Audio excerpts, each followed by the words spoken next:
Welcome to the Sports Scouting Report podcast with Lee Brecheen.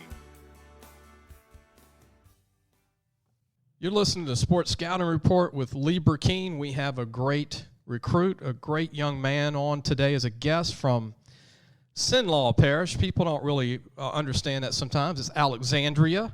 They call it Ellick. Ash High School. You know, all the little different things you only know when you go to that city. Alexandria, a great place. It's produced a lot of football talent. And we have one of their best players of all time as a guest today from Alexandria, from Ash High School, Shield Taylor. Shield, thanks for joining us. Of course. Thank you for having me. Shield, we talked the other day. I mean, you're a tight end in the class of 221 for – you want me to call it Ash or Alexandria? Whatever you prefer. You know I know what I'm talking about by saying it, because a lot of people don't know that, huh? A lot of people just say Alexandria, yeah. Right? Yeah, you're right. So I've been to about 25 Alexandria games, not always at Alexandria. Like, I even saw you play at Ruston. And, yes, sir. And I saw you last year, and you're 6'4", now you're 6'4" and a quarter. You told me you grew a little bit in height. You're 235, trying to get to 240. But, yes, sir. During the season, I wasn't that big. I was probably like 6'3", 6'3.5", and only like 215. Yeah, but I wanted to tell everybody what impresses me about you, Shield, is that you've got great soft hands, and you block. Like, you're not scared to get on the line and move people. And you know, when you recruit tight ends, you've probably been told this before, but from me scouting for 25 years, you can find tight ends that can catch, but they can't block. Or maybe they can block and they can't catch. They can't catch. Or they can't run. They can't run and they can't catch, but they can block. Right. Yeah, it's a lot of times nowadays it's either like you find tight ends that are just really tall receivers, or you find tight ends that are just extra tackles. So I think that's what a lot of colleges like, to get a little bit of both. So I think it helps me a lot. Yeah, so you got all three. I mean, you can block, you can catch, and you can run. And a lot of people don't realize this, but if you're a true tight end, you don't have to run a 4.5. Yeah, you really don't. I mean, if you run a 4.7, 4.8, I mean, that's moving for a guy 240, 250. Yeah. And that's basically your starting power 5 tight end. He's going to run about a 4.7, 4.8, maybe 4.9. Yeah. And, you know, every now and then, what's crazy, LSU signed a kid that ran a 4.5 at 250 from Atlanta. That's just crazy, 6'5". Yeah. You just get a phenom. Yeah, Eric Gilbert, who's coming in this year. So, but you can play. I've seen you split out like Eric. You don't just line up by the lineman all the time. You actually split out as a wide receiver too. Tell everybody what it's like to be a flex tight end sometimes in that offense with Bachman. He gives you the versatility and teaches you a lot for that next level. I mean, you split out like a flanker sometimes. Yeah, so I've been very fortunate to have Coach Bachman as my coach. The way he runs his offense, it really puts the receivers in a great position to go to the next level. You know, he doesn't just teach us plays. You know, he teaches us concepts, and that really helps. Mm-hmm. But yeah, he likes to use us. Make sure we're using our versatility, and you know, one play you could be out wide and you catch a pass for 10 yards. The next play you can be in the backfield, filling the gap like a linebacker or a fullback. Excuse me.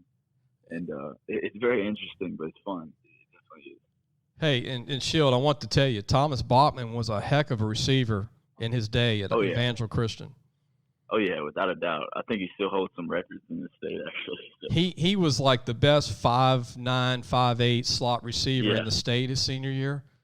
Yeah. And he signed with Texas Tech, I believe, back then. Yeah, and for sure.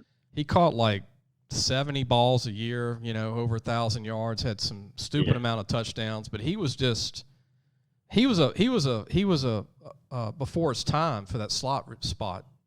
Oh, yeah. And now he's teaching it to you and all these other guys, man. That's great to have him. And yes, sir. Shield, we're going to take a break. Don't go anywhere. We're going to take a little break here, and we'll be right back. You're listening to the Sports Scouting Report with Lee Brecheen. We have Shield Taylor, tight end, H-back from Alexandria High School, Ash High School, and we'll be right back.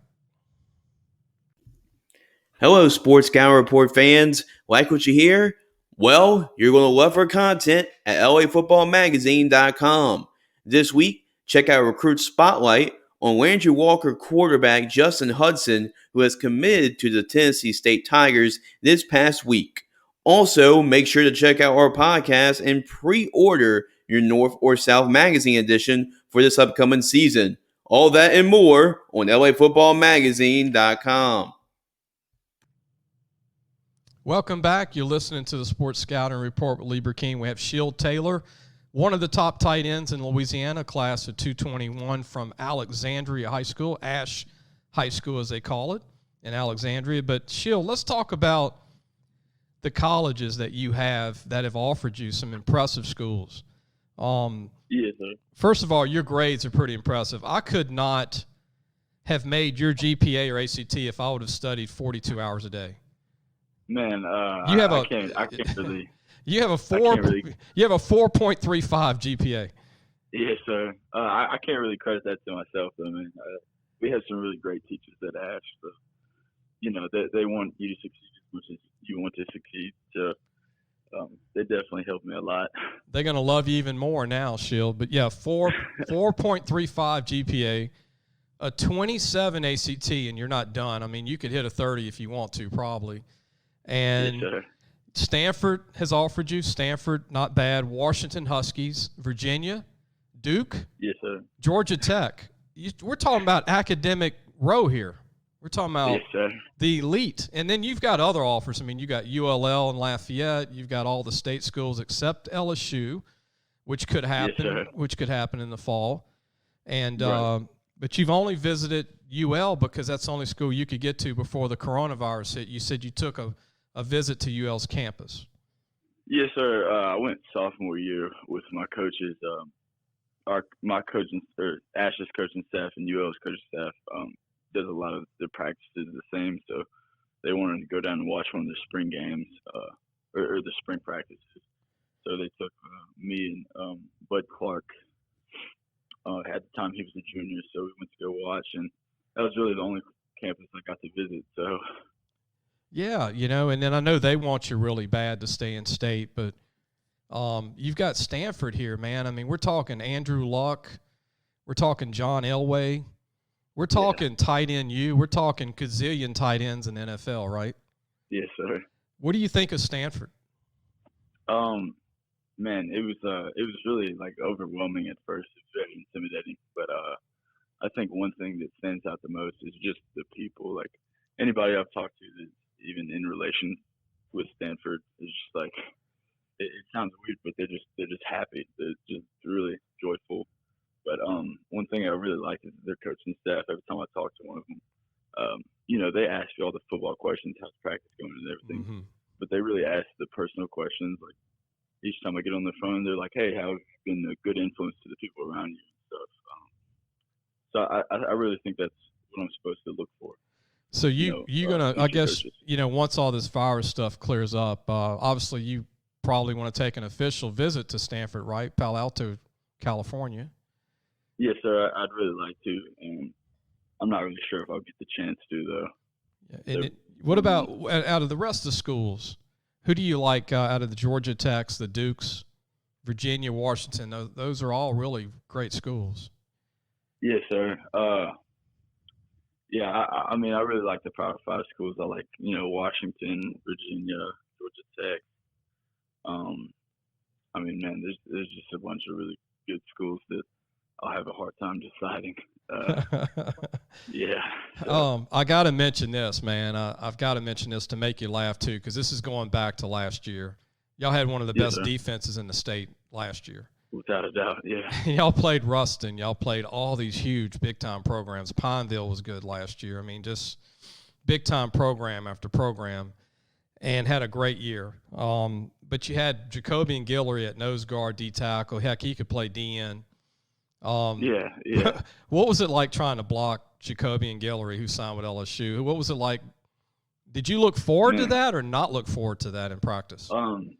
Me and my buddies, like in the same grade as I mean, we kind of look forward to, he was a guy who's 4-star recruit. He's definitely going to a Power 5 school. It's a challenge. It's just going to make you better. So, but he's been that big for as long as I can remember. So, yeah, it's definitely a challenge to block him. Now, I don't know if you were on the team at the time, but remember the game Ash went to Ouachita Christian when they were freshmen, him and Bud?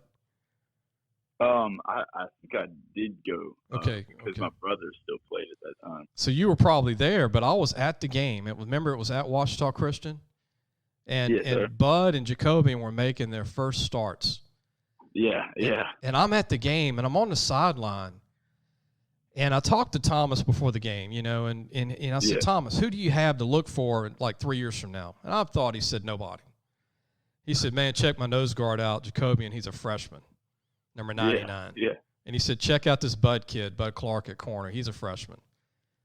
And by the end of the game, when the game was over, Shield, I had to go run and tell Jacobian and Bud, look, if y'all keep working hard, greatness.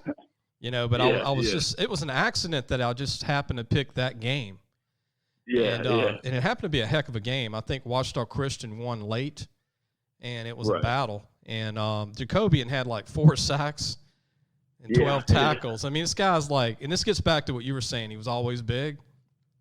Oh, yeah. I went up to him. He was all a 6'1", about 300 then. Yeah. And, I mean, no fat, just a big guy that could move. Yeah, just solid build. And he was chasing running backs down. I'm like, this guy's going to be all pro next week, But So when all the recruiting started up, I'm like, I was already sold his freshman season. And then you come around last year, and you made your name. And then this is your chance, I think, coming up as a senior, not just to get more offers, but now that you're bigger and faster, you're going to get probably, and I'm predicting you possibly will get an LSU maybe, and then some of these SEC schools, I think we'll start looking at you too. Yeah, like this is the first year I could actually play. Like the past 2 seasons, I had surgeries and stuff that Dr. Garrison, my mentor, actually helped me through a lot. But it just restricted me a lot. It was very frustrating. But so I had a couple ankle injuries early this season, but around the 5th game, I was healthy enough to play, so I wanted to. Were you listening to Shield Taylor, tight end from Alexandria High School, 6'4" and a quarter, 235? Will play college ball, probably 240, 245. Can run a 4.7, 4.8. Great hands and great blocker. I've seen you pancake people, and I'm like, I like that guy. If you wouldn't even caught a pass, I'm like, I like this kid. He will pancake people. He will put them in the ground. He'll block. He's not scared. And but to change subjects, I do want to talk about your mentor. And you told me, and I asked you the other day, I said, Shield, who's your mentor? And you said, Dr. Jeffrey Garrison. And I don't know. I didn't know, and I thought about it because I'm a big Pittsburgh Steelers fan. Yeah. So it took me a little bit, and I'm like, you told me you played 2 years for the Pittsburgh Steelers. I'm like, yeah, I remember the name because I remember everybody played for Pittsburgh. And you said he went to Brown University. Yes, and he played defensive end. And he's your orthopedic surgeon in Alexandria. And talk about the mentorship that Dr. Jeffrey Garrison's been there for you and how important he's been to you. Yeah, so he has a son around my age. He's the same age as my older brother. But so he's known me since I was a kid. He's always been there. But around middle school and early high school, I just had a bunch of knee problems. It's a very frustrating time. But he was just there, and we share the same passion and interest in biology as well as football. We just kind of clicked and bonded after that. So he helped me through a couple surgeries. And then after that, he helped me with the recruiting process and football altogether. He kind of wants me to play defensive end after him. And, I entertain the idea. I'd love to. But he's just so passionate about it, and it really just rubs off on me. Well, you know what? So, you picked the right college. You could be a buck linebacker. Yeah. Right? You can't be one of them 300-pound 3-4 knee ends now. You have to weigh like 310, 305, like Rashard Lawrence, right? So but you could be a buck rush linebacker, but people don't always hear the people that help kids, and if it wasn't for Dr. Garrison, and again, obviously he's the best doctor around, right? Yes, sir. You got to say that. Yes, sir. So, he's a great orthopedic surgeon. And it's not every day you have a surgeon that played for the Steelers and played college ball, and like I said, y'all could relate, and now he's wanting you to be the best you can be. And obviously all these Tiger fans that are listening, we have a lot of LSU Tiger fans. I'm sure they want to see LSU offer you too in the end. But, you can't rule it out with the coronavirus and not being able to visit for spring. Right. It changed everything for both sides, huh, Shield? And it's But the good thing is you have all these offers. You've got a lot of great schools that want you, and we just think you're going to have a great future. Just keep working hard. And as you get bigger, you're going to be even a more dominant blocker. Thank you. You remember Foster Morrow at LSU? Oh, yes, sir. When he signed, he was only about 230, 225. Yeah. And he was 6'5", you're almost 6'5". So, but he got up to about 255 at LSU. And now he's playing at 260 for the Oakland Raiders. So, he's a whole different player at LSU than he was at Jesuit in New Orleans in high school, and so you're at that same height and weight almost as that basically where he was. You remind me of Foster Morrow a lot. Yes, sir. But Shield, anything else you'd like to say about what about your position coach, your tight end O-line coach? You want to give him some kudos? I actually don't really have a position coach. Okay. I have a wide receivers coach, Coach Donahoe. Okay. And, the O-line coach, Coach Free. So, them combined really makes me the all-around versatile athlete that I need to be. So. Hey, man, it's good when you go in practice and be with the receivers and make them look bad when you're 240 outrunning some of them 160s, huh? Right. Yeah, man. They give me something to compete with, man. So you got to stay on your toes, man. They probably push you. That's right, man. I'm hundreds of people when they're going to 80, man. Well, Shield, look, man, just have a great season. We know there will be one. We just don't know. They need to announce when it starts, and we just hope that we got to have football this year, right? We got to have it. So, great luck to you. Your future is going to be phenomenal, and appreciate you joining us today. Yes, sir. Of course. Thank you for having me. Don't hang up. We're going to talk to you after the show, but we'll be right back. You're listening to the Sports Scouting Report with Lee Brecheen. Parents, are you looking for advice on getting your high school athlete recruited by the right college? Lee Brecheen is your answer. Lee has been doing it for over 30 years. He knows the ropes, and more importantly, he knows the people. Lee offers turnkey service from evaluation, creating highlight tapes in the correct format, and complete guidelines for effective communication with the schools. No matter the sport, girl or boy, no matter what grade your child is in, let Lee Brecheen help match your child to the right college fit. Go to our website, lafootballmagazine.com, and get connected today. Hi, everyone. You're listening to Sports Scouting Report with Lee Brecheen, and we have a great guest today, someone that I've admired from afar. We haven't, grown up being friends or knowing each other very well, but we know who this person knows me through the magazine, and I know his background as a coach, but not just as a coach, but his college background and his high school background was a high school All-American linebacker at Lafayette High, was a All-American signee with Notre Dame Irish. Back in the day, I was an LSU fan, and I was like, oh, no, he's leaving the state. He's going to Notre Dame for Lou Holtz. But Lou Holtz at that time, that was the place to be. They were on top of the world. They won a national championship. And Cedric Figaro. Cedric, thanks for joining us. Hey, thanks for having me, Lee. Thanks. How's those memories? I mean, you're just now getting off the football field after doing a 2-3 hour workout with your team, and I know that you might be a little tired. Thank you for taking the time to join us. But going back, think of your days at Lafayette High. You're now the head coach at Lafayette High School where you played football. What is that like for you going back to your school? Yes, it's unbelievable. I mean, you want I think every guy that actually played football for their high school and got to carry on, play college, at some point in time, if coaching was in their blood, they wanted to come back and direct their high school team. And I was fortunate enough. I tried early when I got out of the league, but I guess it wasn't time, and it took about 19 years for them to get it right. Well, now we so talk. I'm here now. Yeah, 21 years now in coaching. Isn't that crazy? Cedric, you've been coaching 21 years already? Yes, it is definitely crazy. Now I want to brag. I thought I was going to only be in it for 10. Well, I want to brag on you a little bit. You were a 6th-round pick in the NFL draft to the Indianapolis Colts, and you played 7 years in the NFL. And Cedric, as you know, as a former player, it's hard to get 7 years in an NFL. I mean, a lot of guys. Now, I was drafted. Yeah. Yes, sir. I was drafted by San Diego. Yes, I was drafted by San Diego.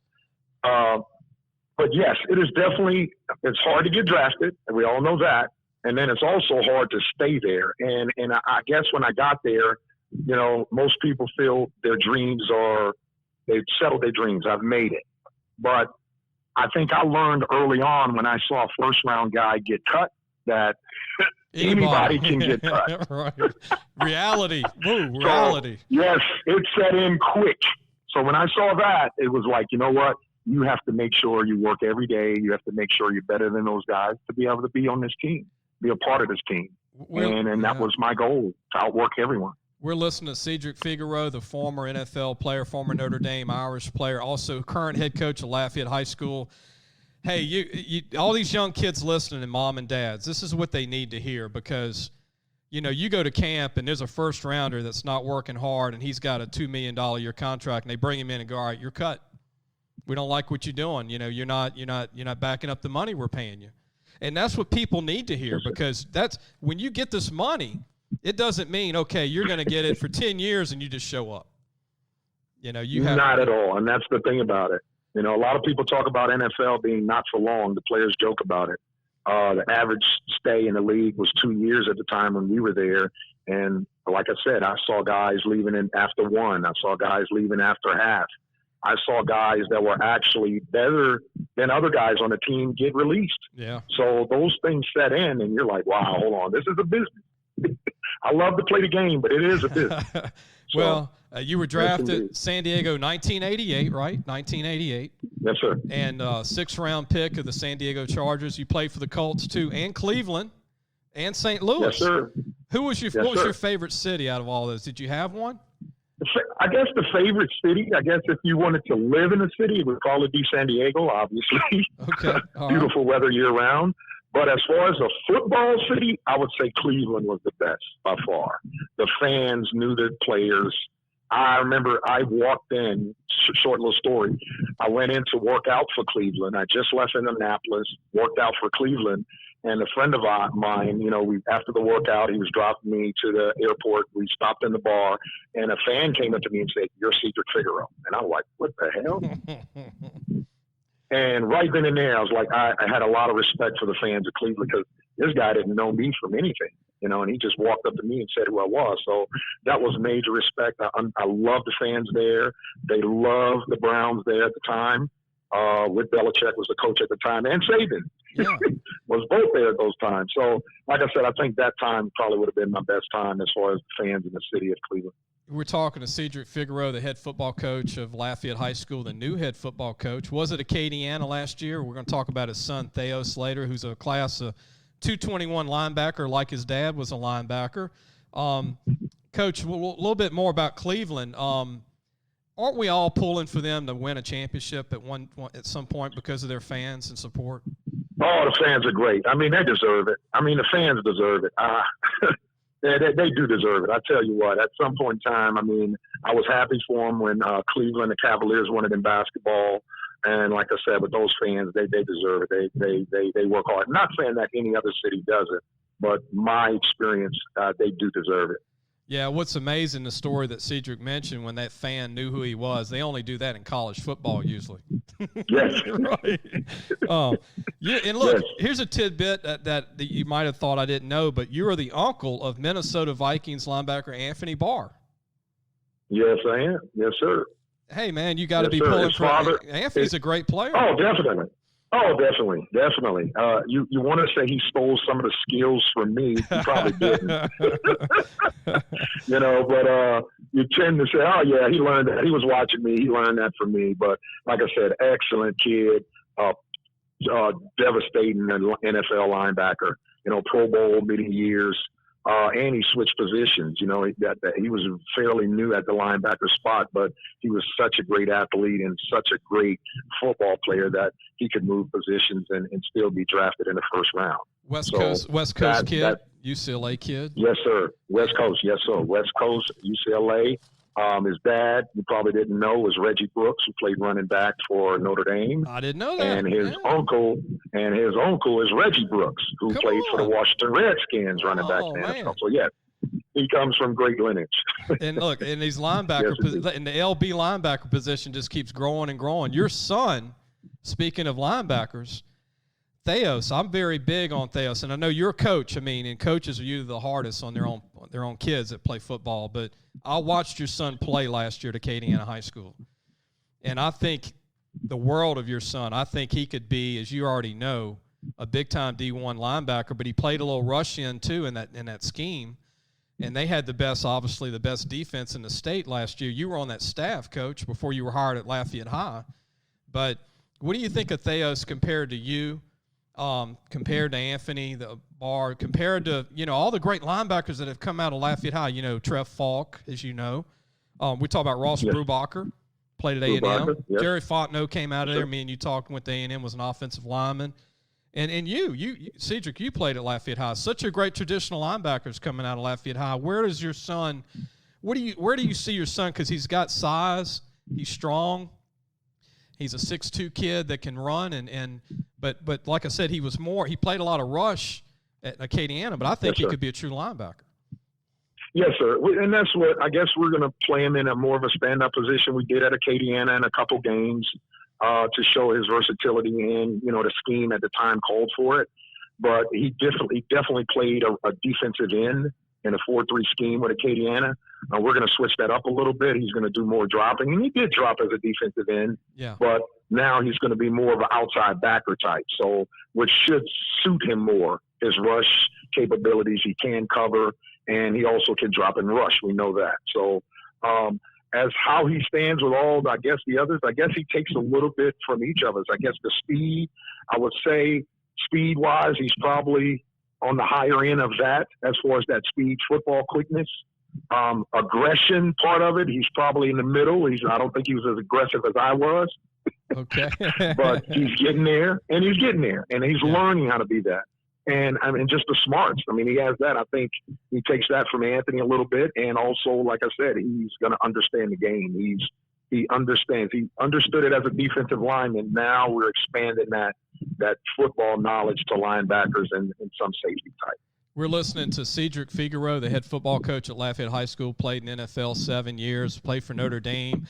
Coach, we're going to take a quick break. Don't go anywhere. I want to talk about your career at Notre Dame and the memories there with Lou Holtz. Such a character coach there, a great guy.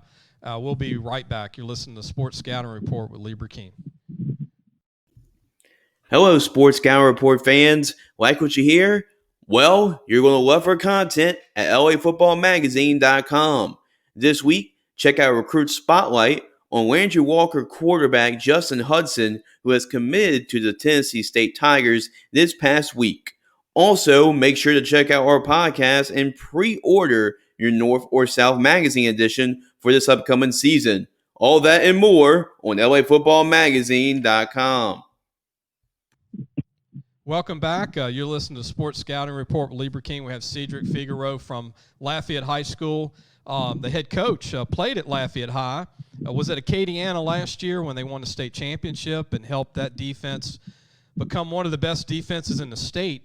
And, Coach, your oldest son, I want to give your oldest son some credit here. You got into this. You were coaching at Crowley, and your son was a quarterback, and he was in our magazine for 3 years. A great athlete. Talk about your son. It ended up going to Nicholls State and playing at Nicholls State, too. Yes, sir.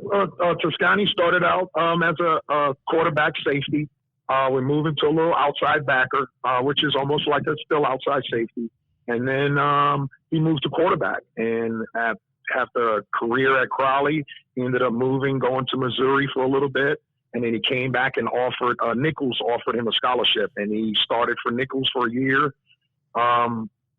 Guided them to some success, obviously not the success they wanted to.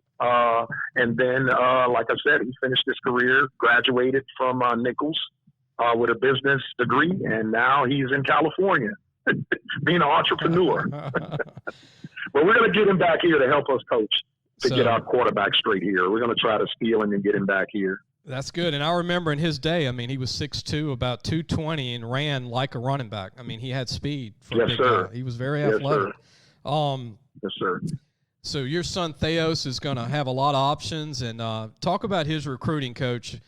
College coaches love to recruit kids whose dads played the game. And you know that. They love knowing that you came from a football tree where your dad played, so you understand recruiting. What is it like going through recruiting with Thaos this year? And it's the game's changed since you played, since you were being recruited by Notre Dame back in the day. But, I mean, what do you think about recruiting today and what you're going through with your son? Well, I tell you what, I guess with us, you were receiving a call. So if you wasn't there, you didn't get that call. Yeah. And if you were there, you got the call. But now it's with the social media, those coaches want these kids active on Twitter and Snapchat positively, putting positive pictures on, talking, communicating with them. Not many as calls as before. So they want the kids to stay active. And some of the kids are more active than others.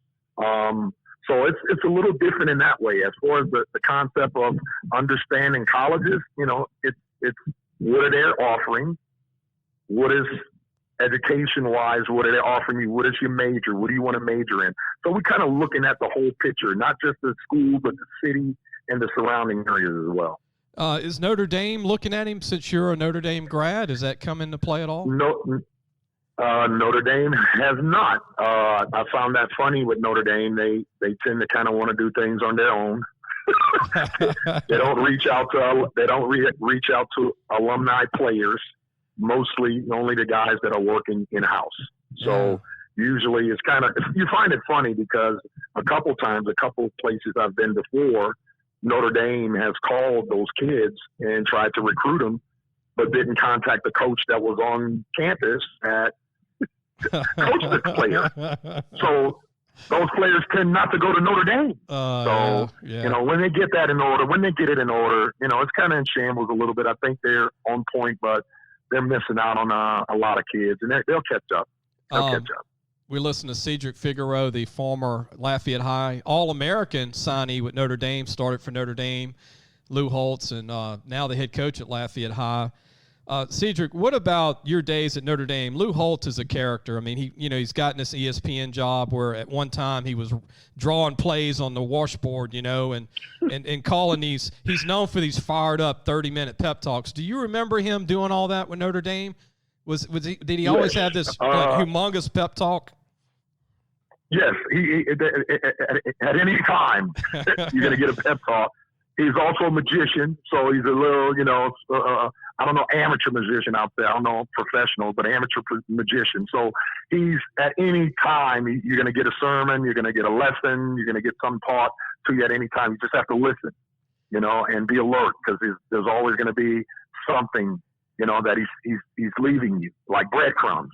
But he's always going to leave you that message. Yeah. Now, a lot of the pep talks, some guys they need those pep talks. Some guys are rah-rah guys. I wasn't that type of guy. So most of the time before battle, I might be trying to get some sleep in. Because I know the battle is going to be tough.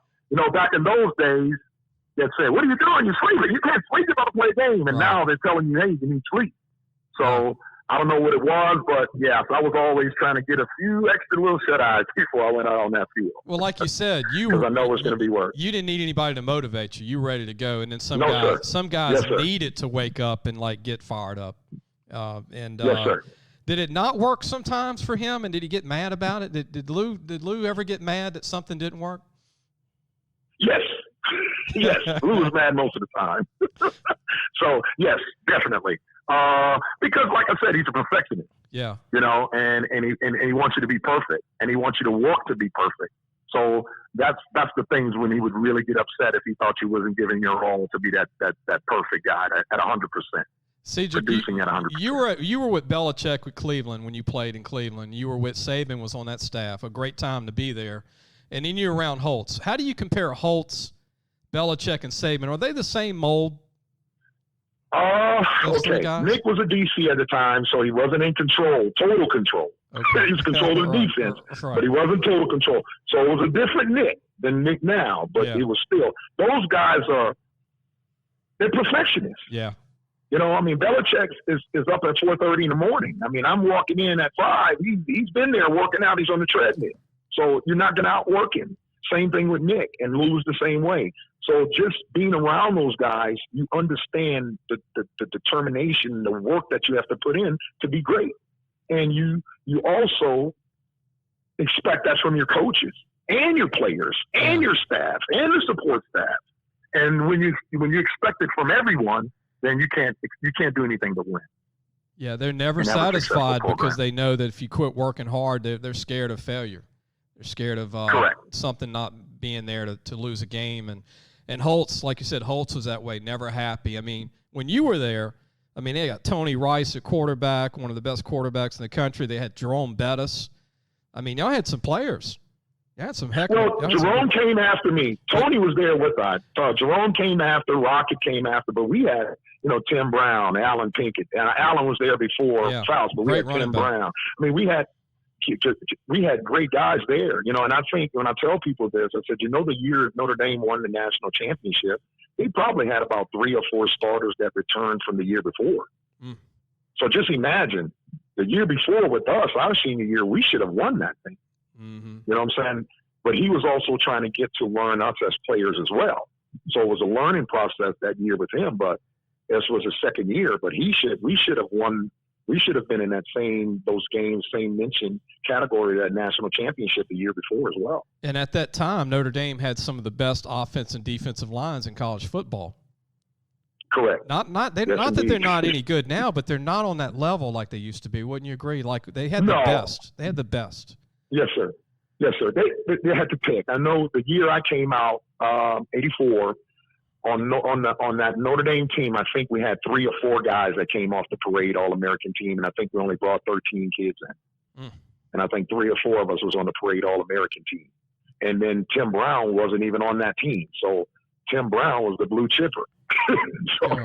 We had quarterbacks, receivers. So at that point in time, they were bringing in top-notch guys. We had All-Americans stacked up behind each other. High school All-Americans that might be 3 deep in a position.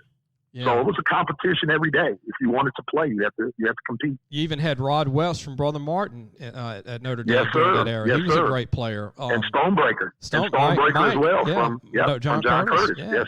And yes, sir. That was a weird era with LSU and State. LSU didn't offer Stonebreaker back then or Rod. Were you offered by LSU back then? How did your recruiting play out? I was offered by LSU. I think that the thing with LSU is it was they were between coaches. Yeah. That just fired the staff my senior year and had brought Onsparger in. And they brought him in late, if I'm not mistaken. That's right. Now, in the recruiting process. Now, he tried. He came in. He came to school. We talked to him. But I think at the time it was best for me to leave because I needed to grow up. And I thought if I stayed home, I don't know if I would have grown as much as I did being away from home. My brother stayed. My brother played professional basketball, but he played his college basketball at home at USL at the time. And as a kid, I didn't understand why he didn't want to expand. Mm-hmm. Expand. You can go to LSU. You can go to somewhere in Florida. Why are you staying here? And then you learn. He wanted to be home. This was where he felt comfortable, and this is where he wanted to be. And I thought for myself, seeing that, being part of USL through those years, seeing all those guys come in from different states and talk about their different places they lived, I wanted to see the world. Yeah. And I thought being able to do that with Notre Dame would give me that opportunity to do that. Well, I will say this, Cedric, if we can turn back the clock, not that you would have done it any differently, but if LSU would have played for national championships then, That might have been a little different. It wasn't a good era there with LSU with wins and losses. You know what? They were 8-3. LSU was 8-3, pretty 7-4, and they were actually doing better than Notre Dame. Yeah. You so know, you were going out of state regardless to get away. I was going out of state. Yeah. I was if all else fails, I would stay. And I told everybody if LSU was anywhere else, I would have been there. And look, what you remember USL at the time was the late Nelson Stokely there? I think I don't know. I think he was. Was it Augie? Yeah. Who was the coach there? I think it was. You think you're right. I'm sure they were. I'm sure they were recruiting you heavily too, being the local star. Yes. Matter of fact, Coach Cook was the one. Coach Cook. Louis Cook. Was on that he recruited me. He probably still laughs at you to this day. I'm going, man, you didn't sign with me. And you ended up coaching with him at Crowley. Yeah. Yeah, Louis gets the show, and what do you think of Coach Cook? I think he's one of the greatest high school coaches of all time. Wherever he goes, he wins. I think he's Yes, sir. I think Coach Cook is a great person, and that leads to him being a great coach. He respects his players. He challenges players. He loves his players. And when you're doing that and you're doing it the right way and you're genuine, people want to follow you. Yeah. And imitate you. And that's what Coach Cook is. He's somebody you want to imitate and be like. Yes, sir. The greatest player I've ever saw play at Crowley High School, there were two kids. Tell me if you remember them, Cedric. Peter Lawrence, he was a 6'5" return guy at 220. He was 220, 6'5", returning punts and playing free safety. No, I would have loved to have him. Ran a 4.4, signed with ULL, but never played. Never played. For some reason, just walked away from the game. And then Wesley Jacob, who you coached with. I coached with Wes. Yes, Wesley was he was one of the greatest receivers I've ever seen play high school football. Really? Yeah. And I didn't get to see him play. I was out. I was probably in the league at that time or definitely away at school.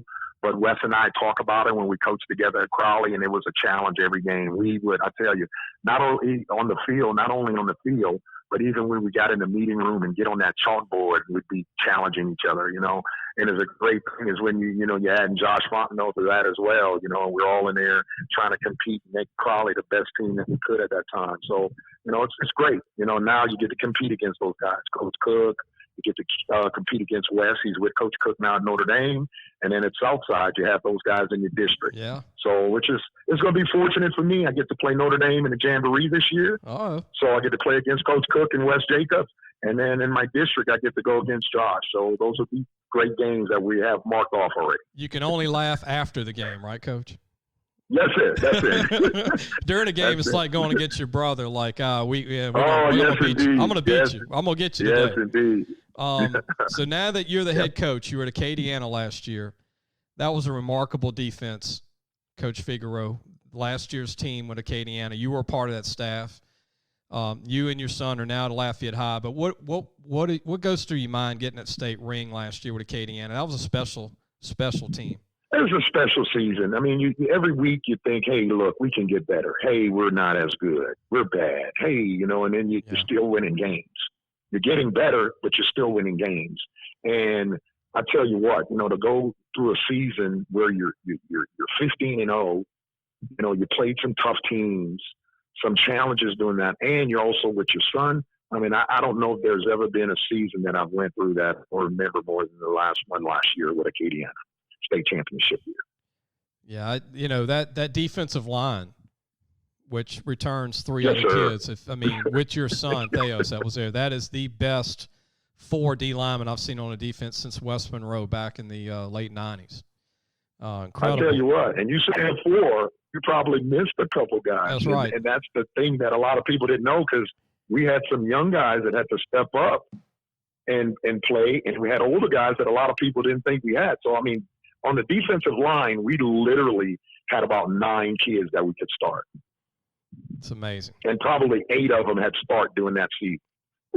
That's amazing. And look, I didn't, Coach. Yes, I didn't want to mention a young guy. I didn't want to put the heat on him, yet. But I know you have to. Be ready. Next up. Yes, Coach, it is. That's what it's about. Coach, we're going to take a break. When we come back, I want to talk about your team at Lafayette High real quick. Okay. We're going to take a break. You're listening to Sports Scouting Report with Lee Brecheen. We have Coach Cedric Figaro, head coach at Lafayette High School. We'll be right back. Parents, are you looking for advice on getting your high school athlete recruited by the right college? Lee Brecheen is your answer. Lee has been doing it for over 30 years. He knows the ropes, and more importantly, he knows the people. Lee offers turnkey service from evaluation, creating highlight tapes in the correct format, and complete guidelines for effective communication with the schools. No matter the sport, girl or boy, no matter what grade your child is in, let Lee Brecheen help match your child to the right college fit. Go to our website, lafootballmagazine.com, and get connected today. Welcome back, everybody. You're listening to Sports Scouting Report with Lee Brecheen. We have a special guest. We've got our final segment, a great coach, 21 years in the business. Cedric Figaro, the head coach at Lafayette High. His first year, he went to Lafayette High, played for Notre Dame, played 7 years in the NFL. And, Coach, before we get into Lafayette High, you were the head coach at South Plaquemines and did a great job there. And there's just some remarkable kids.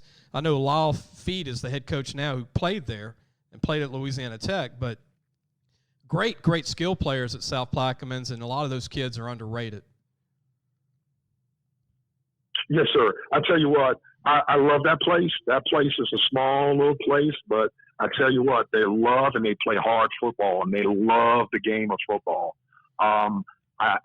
We had about 26 kids.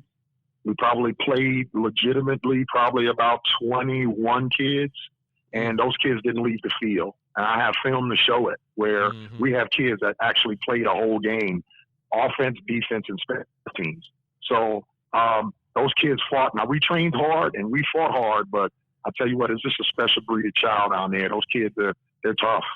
And they've only had 18 to 20 for the last 20 years.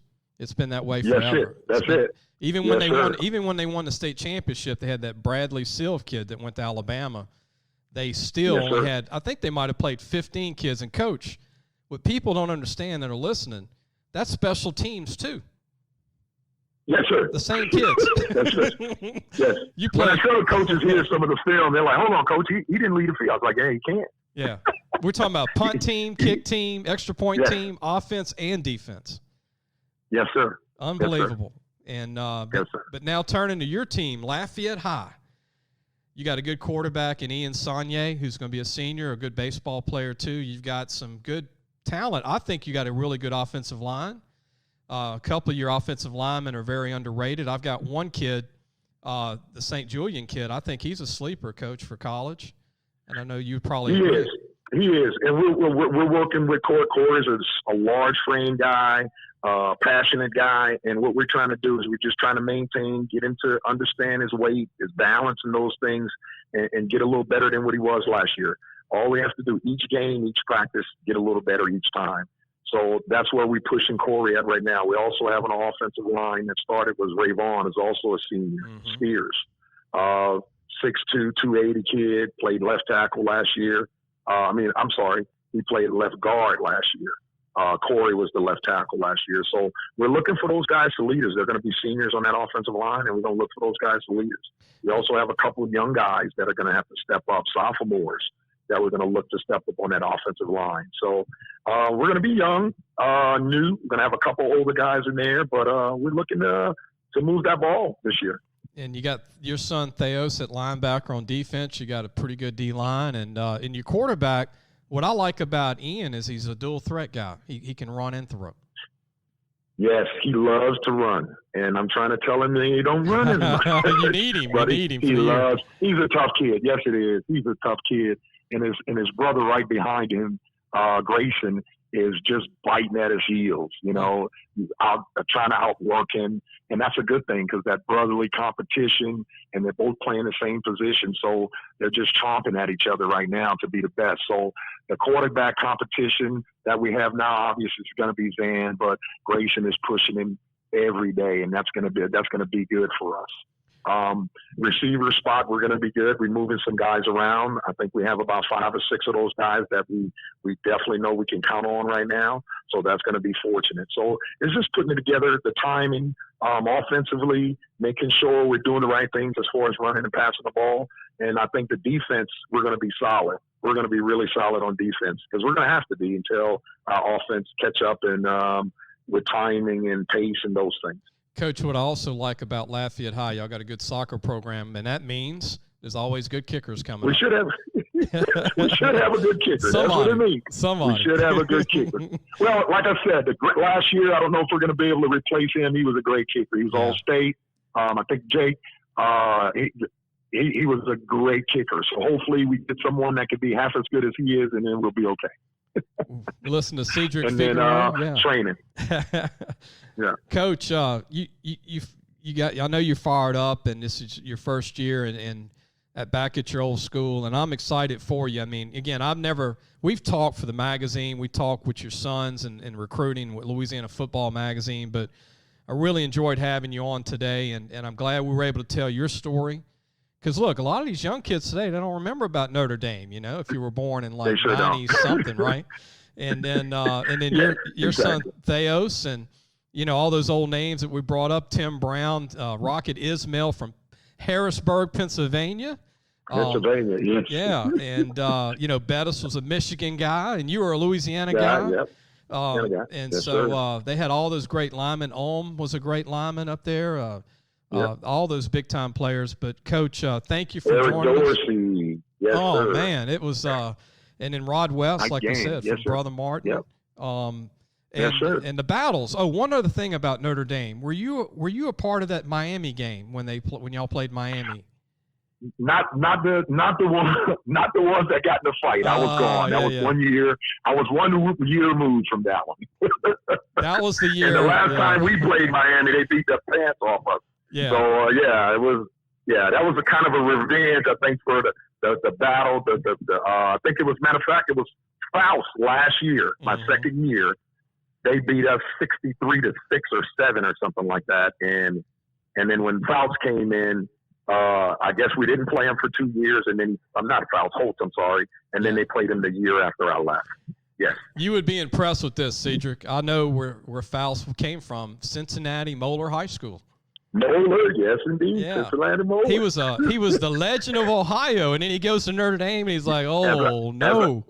Yes, indeed. You know what I think happened? I think what happened was he brought in some of the coaches from high school. I think if he would surrounded himself with some of the mature or seasoned college coaches and took control of it a little bit, I think we had the kids. I mean, I think in those 2 years that I was there, total All-Americans, high school All-Americans, we probably had over 20 or 30 on that team. And, winning 6 games, that's kind of tough. Yeah. But I think, it was the coaching staff wasn't as together, the kids wasn't together, and I guess that's why they needed a change, and they brought Lou in, and it happened. The change happened. You know what else, Cedric, I thought was tough when Thaos was hired from Cincinnati Moeller High School was that he succeeded Ara Parsegan. Yes. That's tough, man. That's a tough one. That's like trying to take over for Saban in Alabama. That's not going to be a good job to have. They're going to say, well, don't you want that job? Well, I don't know about all that. Man won 95% of his games, so I don't know about that. Yes, and that's you're absolutely right about that. You absolutely. So there was no way he was going to, save Notre Dame or win or be that hard. You're right, because of Ara after. You're absolutely correct. Yeah, but I think he signed Pinkett, though. He's getting credited for signing Alan Pinkett and some of those guys prior to Lou, I think. So he brought some of those players in. Oh, he brought up. That's what I'm saying. Yeah. They recruited. He brought the kids in. Burline. He brought them in. Yeah. Well, Coach, thanks for joining us. Don't hang up. I'm gonna talk to you when this is over. But You've been listening to Cedric Figaro. Thank you. Great luck to you. I hope you win the district. And I hope you shock the world and go to the state championship game. Yes, sir. You never know. Anything's possible, right? That's the plan. Yes, indeed. We'll appreciate it, and we'll be right back. Don't hang up, Coach, and you'll listen to the Sports Scouting Report with Lee Brecheen. We'll be right back. Hello, Sports Scouting Report fans. Like what you hear? Well, you're going to love our content at LAFootballMagazine.com. This week, check out Recruit Spotlight on Landry Walker quarterback Justin Hudson, who has committed to the Tennessee State Tigers this past week. Also, make sure to check out our podcast and pre-order your North or South Magazine edition for this upcoming season. All that and more on LAFootballMagazine.com. Thanks for listening to the Sports Scouting Report podcast with Lee Brecheen. If you want to read more on Shield Taylor, the Ash Trojans, Cedric Figaro, the Lafayette Lions, and all of the high school and college teams in the state of Louisiana, go to LAFootballMagazine.com to pre-order your North or South Magazine Preview Edition for the upcoming 2020 season. Also, don't forget to subscribe to wherever you listen to your podcasts. We hope you enjoyed the show, and we will see you back on Monday. Have a happy 4th of July weekend.